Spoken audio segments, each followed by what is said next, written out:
Hello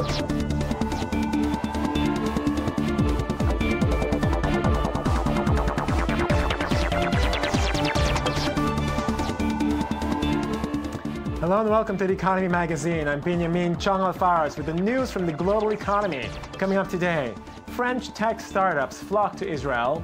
Jacob Sapochnik talks to us about the E2 visa, and mining remains a challenge in Colombia. First, the headlines.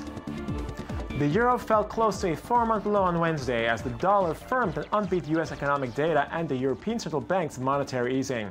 U.S. bond yields rose on speculation the U.S. Federal Reserve could raise interest rates sooner than previously expected. The euro fell 0.2% to 1.3525 to the dollar. The single currency had fallen to a 4-month low last Thursday, shortly after the ECB cut interest rates to record lows and took its deposit rate into negative territory for the first time. Problems between Gaza-based Hamas and the PLO surfaced just days after joining forces as the unity government failed to pay 40,000 Hamas civil servants. The new administration said the employees had to be vetted before receiving their salary. But staff tied to President Mahmoud Abbas's Fatah party continued to receive their salary. Angry police loyal to Hamas in the Gaza Strip ordered the closure of all banks in the coastal enclave until the issue was resolved. A leader from the Islamist group said their gap with the PLO had grown just a week after the creation of a government of technocrats. Some of the government employees receive their salaries and others do not receive their salaries. So I want them to work with us because we are trying to achieve social justice. But those who didn't receive their salaries, they have to be patient.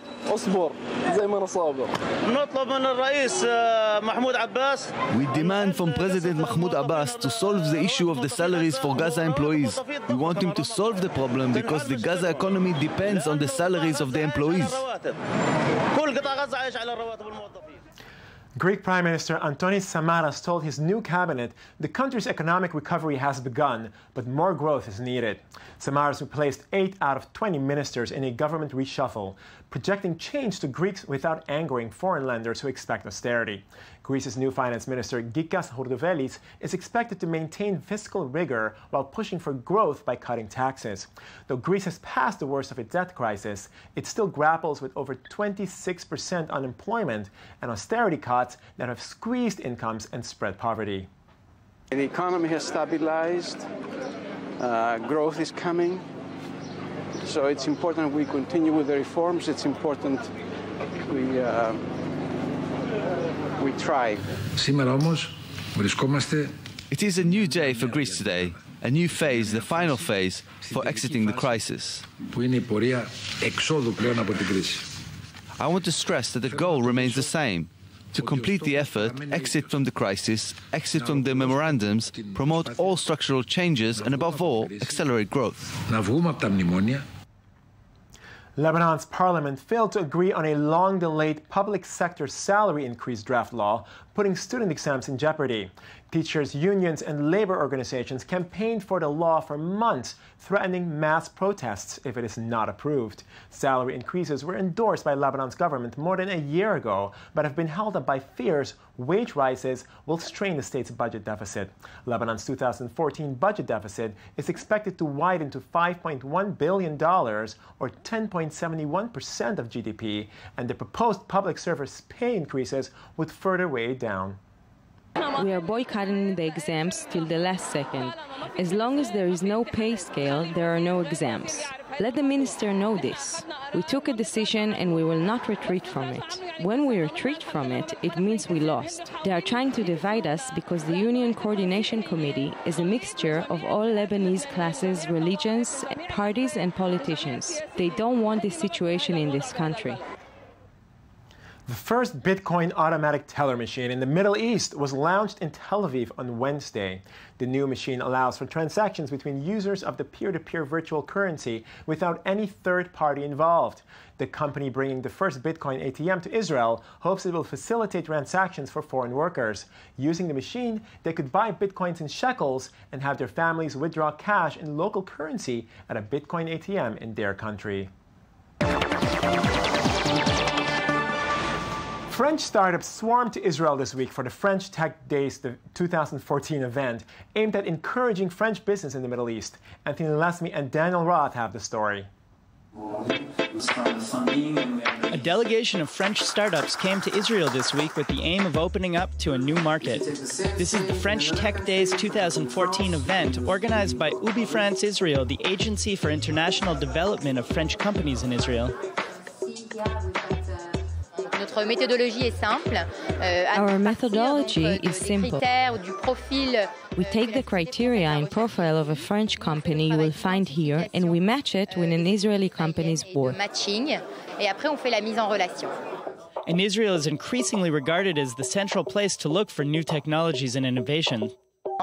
So in fact, Israel is really the European Silicon Valley and is called Silicon Valley in some circles simply because Israel is a real center of technology, a very successful and innovative space for industry and plenty of opportunities for French companies.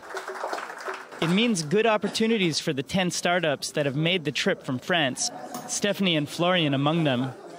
The startup they represent, Matuma, was created in 2012, and it's a startup specializing in machine-to-machine communication, a new realm in which telecommunications and computers are used to enable connections between machines without human intervention. And of course, the purpose of all this is to create opportunities for encounters with, for example, the head of product development at cellular company Orange Israel. I believe that innovation should come from the inside, but should also come from the outside. And that's the main area that we or other telco companies are working on, to develop solutions that will enable us to work with other companies. Matuma is an expert in machine-to-machine communication, so we need agreements with operators for SIM cards that allow us to communicate between these objects. Already in France, Matuma and Orange have been partners for more than 2 years now, and we are working with different solutions for various French clients. Perhaps we will mark our arrival in the international scene with our arrival in Israel. Indeed, it is possible that this first meeting will result in a new partnership for Matuma. Israel is certainly an important place on the high-tech path for many companies. The Israeli government has for years discussed entering into an agreement with the U.S. government to establish an investor visa. The so-called E2 visa may soon be a real option for Israelis, allowing them to stay in the U.S. as long as they invest in or operate a local business there. U.S. immigration lawyer Jacob Sapochnik, who assists immigrant investors as they prepare to invest in the U.S., joins us today from his San Diego office on Skype. Mr. Sapochnik, how are you? I'm doing pretty good. Yourself? Good, good, good. Thanks for joining us. What is an investor visa? How is it different from a regular visa, and what does one need to do to get this E2 visa? Well, I think it's a very exciting change for Israelis. Regular tourist visas or work visas, most of the applicants, they depend on either a job or if they come as a tourist, they cannot really work or live here. But the investor visa allows an Israeli individual who invests around $100,000 to come into the U.S., open a business, and be able to live here indefinitely as long as their business operates. And this is a major, major change that Israel was not part of until now. And we're hoping that in a few months it's going to become part of that exciting process. Okay, on that note, I mean, Israel has not been part of this has never been part of this. There are a lot of countries that are, I mean, about 75 countries, if I'm not mistaken. Why has it taken Israel so long to enter this agreement with the U.S.? Well, I cannot speak on behalf of the Israeli government, but I think speculation's been, first of all, Israeli government was very cautious as to how they will open the door for Israelis to come to the U.S. to be able to live here whenever they want. But I think the main issue here is that Israel had to create a similar treaty for American investors who are coming to Israel and are able to start a business as well. They don't have to be Jewish. So I think this is the main difference here, that it's the same kind of reciprocity that should come from the American side, allowing Israeli side, allowing them to work there. On that note, I mean, do you really expect that there will be an influx of investors coming to set up shop in Israel at this point? I definitely think there are going to be more Israelis coming to the U.S. than Americans. But there is an interest, for example, in the oil and gas industry. We have an interest in particular science technologies of Americans who want to come to Israel and be able to set up shop there for tax purposes. So I do think there will be a few coming over there too. But of course, majority of of investors are going to be coming from Israel to the U.S. Mr. Jacob Sapochnik, thanks for joining us from San Diego. Thank you. Of course, pleasure. Absolutely. The rise in international gold prices has caused illegal and legal mines to mushroom in Segovia, a village in the Antioquia region of Colombia. But working conditions are very difficult and often dangerous for the workers seeking their fortune. More details in this report. 21-year-old Anderson Gomez is one of hundreds of illegal miners in Segovia, a village in the Antioquia region of Colombia. He moved here with his mother, drawn to the opportunities that the region's gold can offer. He now earns up to $630 a month, nearly twice the minimum wage. It's very hard work, but it is an adventure. Not everyone has done this. An adventure, but a dangerous one. 12 people recently died in the collapse of an illegal mine in the western region of Colombia. 200 meters underground, temperatures can reach 55 degrees Celsius, the air is filled with toxic gas, and the work is done entirely by hand. The illegal worker works harder because he does it all with his shoulders and his back. A mechanized mine has carts and lifts to extract the material. 10 to 12 times a day, Anderson carries more than 80 kilos of rocks up the mine. The tunnels are so small, he works half the way bent over double.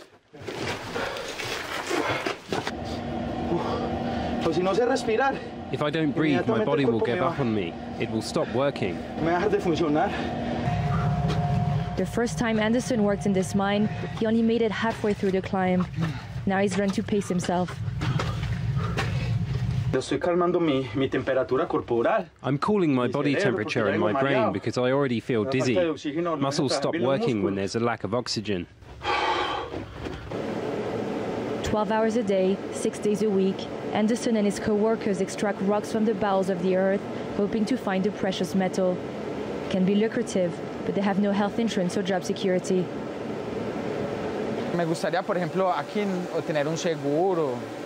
I'd like to have an insurance, a fixed income, a schedule, a task ready for me.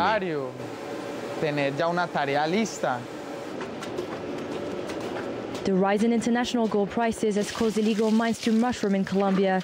Many are too small to attract investment from the state or large-scale mining companies. So here in Segovia, many miners will continue their back-breaking work in the search for those small nuggets that can change a man's fortune. And now for a more in-depth look at some other reports from around the world we didn't want you to miss in Media Watch with Daniel Roth. Daniel Roth! How's it going? Good, thanks for joining us. So, what do you have for us today? First one's from The Guardian. This is a story, as we tend to talk about here, inequality. In London, it's hit a real low. This building where they have a cove in the front, where homeless people would sleep to get out of the rain and snow, and they've put spikes on the ground to make sure that it was uncomfortable and maybe impossible for homeless people to find shelter there in this little outside cove. And it's really blown up on Twitter and across the internet. And it's a really, really sad story. It's truly actually shocking. Where did they get the idea from? Pigeons? I mean, like... No, yeah, that's insane. what people are saying. It's treating homeless people like animals, literally. Second story, similar vein. Walmart, this is a company that, that makes $17 billion in profit, is apparently, according to a new report, costing the government $2.2 billion in how much social services need to go to these workers who are underemployed. It's underpaid, right? They're underpaid. They don't get benefits. So they're underemployed. They don't have enough. They're working, but they don't have enough, and so they have to get from the government. And Walmart's essentially getting an extra $2 billion on the deal. It's kind of like they're getting a $19 billion profit, like $2 billion on top of what they're already getting. It's crazy. Right. And our last story is Netflix and Verizon in a big fight. Apparently, Netflix was paying up to Verizon this extra amount of money that they wanted to give faster speeds for downloading and uploading and for streaming. Right. And apparently they didn't speed up the speed of the stream. So Netflix put a little announcement saying, hey, this isn't our fault. This is Verizon's fault. So Verizon sent a cease and desist letter. Netflix said, of course, we're not going to cease and desist. And they're in this big fight. It's unfolding as we speak. But these two companies are really going at it because... no one wants to take the blame for the crappy service. Right, and let's just break it down. Yes, no one wants to take the blame, and we'll see what happens. It looks like Verizon may have to get these speeds up to at least average, which they're not yet. Okay, well, Daniel Roth, thanks for joining us. That's it for us today. I'm Benjamin Chang-Alvarez, your daily source for economic and financial reports at i24 News. Please continue to send us your comments. Stay tuned for more on the economy tomorrow.